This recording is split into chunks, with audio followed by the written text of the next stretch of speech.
Hi viewers, அஸ்ஸலாமு அலைக்கும்.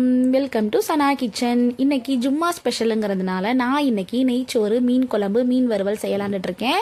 அதுக்காக நான் இப்போது ஒரு பேனில் எண்ணெய் ஊற்றிட்டு அது கூட வெந்தயம், சீரகம் அதை எல்லாத்தையுமே சேர்த்துட்டு அதுக்கப்புறமா சின்ன வெங்காயம், பூண்டு எல்லாத்தையுமே தட்டி கருவேப்பிலை இலைகள் எல்லாத்தையும் சேர்த்து நல்லா வதக்கிக்கலாம். அது கூட 3 பச்சை மிளகாயும் சேர்த்து நல்லா வதக்கிக்கலாம்.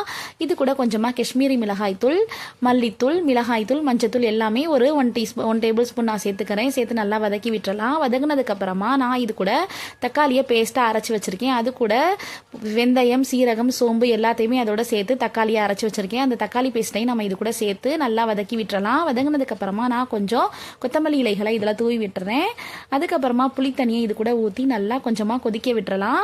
இது கொதிக்கிற வரைக்கும் இப்போ நான் இதுக்கு மீனுக்கு மசாலா இப்போ ஃப்ரை பண்ணுறதுக்காண்டி நான் மீன் மசாலா தடவணும். அதுக்காக நான் இந்த குழம்பை ஓரளவுக்கு சிம்மில் வச்சுட்டு மூடி விட்டுறலாம். மூடி விட்டதுக்கப்புறமா இப்போ மசாலாவை நான் ரெடி பண்ணி வச்சுட்டேன். அந்த மசாலாவையும் நான் இது கூட சேர்த்து ஆட் பண்ணி நல்லா மீனையும் ஃப்ரை பண்ணுறதுக்கு நல்லா ரெடி பண்ணி வச்சுட்டேன். அது கூட பெப்பரையும் நீம்புவையும் அதாவது எலுமிச்சம்பழத்தையும் நல்லா புழிஞ்சு விட்டுட்டேன்.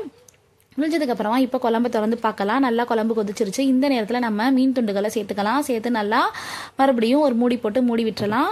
மூடி விட்டதுக்கப்புறமா இப்போ ஓப்பன் பண்ணி பார்க்கலாம். நல்லா மீன் குழம்பு சூப்பராக சுவையாக ரெடி ஆகிடுச்சு. இதுக்கப்புறமா நம்ம இப்போ நெய்ச்சோறு செய்கிறதுக்காக நான் இப்போது ஒரு பாத்திரத்தில் எண்ணெய் ஊற்றிக்கிறேன். எண்ணெய் ஊற்றினதுக்கப்புறமா இதுக்கு மெயின் இன்க்ரீடியன்ஸே நெய் தான். அதுக்காக நெய்யை கொஞ்சம் தாராளமாக சேர்த்துக்கலாம். நெய்யை கொஞ்சம் தாராளமாக சேர்த்துட்டு நெய்ச்சோறுனா முதல்ல நெய் தானே இருக்கணும். அதுக்காக நெய்யை நான் கொஞ்சம் தாராளமாக சேர்த்துக்கிறேன். அது கூட பட்டை, கிராம்பு, ஏலக்காயத்தையும் சேர்த்துட்டு கட் பண்ணி வச்சிருக்கிற வெங்காயத்தையும் நல்லா சேர்த்து வதக்கிக்கலாம். அது கூட இஞ்சி பூண்டு பேஸ்ட்டையும் கொஞ்சம் அதிகமாக வச்சு நல்லா சேர்த்துக்கலாம். அப்போ தான் அந்த வாசனைக்கு நல்லா இருக்கும். அதுக்கப்புறமா ஒரே ஒரு தக்காளி மட்டும் நான் கட் பண்ணி இதோட சேர்த்துக்கிறேன். 3 பச்சை மிளகாய் சேர்த்து நல்லா வதக்கிக்கிறேன். அது கூட புதினா, கொத்தமல்லி இலைகளை எல்லாத்தையும் சேர்த்து வதக்கிக்கலாம். வதங்கினதுக்கப்புறமா நான் இது கூட கொஞ்சமாக தயிர் இருக்கு இல்லையா, தயிரையும் சேர்த்துக்கிறேன். இந்த இதுக்கு தேவையான அளவு நான் கல்லுப்பையும் சேர்த்துக்கிட்டு இப்போ தயிரையும் சேர்த்துக்கலாம். நல்லா தயிரையும் சேர்த்து நல்லா அந்த மசாலாவோட நல்லா அது இதாகிற வரைக்கும் நல்லா நம்ம கலந்து விட்டுறலாம். நல்லா கலந்து விட்டதுக்கப்புறமா நீங்கள் எந்த அளவுக்கு அரிசி எடுத்து வச்சுருக்கீங்களோ அந்த அளவுக்கு நீங்கள் தண்ணி ஊற்றிக்கோங்க. நான் இன்னைக்கு பாஸ்மதி ரைஸ் தான் எடுத்திருக்கேன். இப்போ தண்ணி ஊற்றினதுக்கப்புறமா நம்ம மூடி விட்டுறலாம். தண்ணி நல்லா கொதிச்சிருச்சு. நான் இப்போ அந்த பாஸ்மதி ரைஸை நான் இது கூட நான் இப்போ சேர்த்துக்கிறேன்.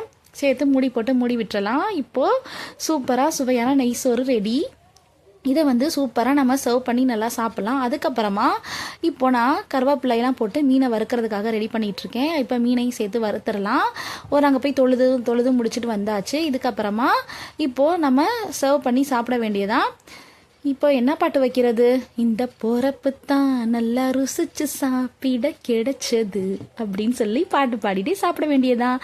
இந்த வீடியோ உங்களுக்கு பிடிச்சிருந்துச்சுன்னா லைக் பண்ணுங்கள், ஷேர் பண்ணுங்கள், கமெண்ட் பண்ணுங்கள், மறக்காமல் சப்ஸ்கிரைப் பண்ணுங்கள் ஃப்ரெண்ட்ஸ். Okay, thank you. அஸ்ஸலாமு அலைக்கும்.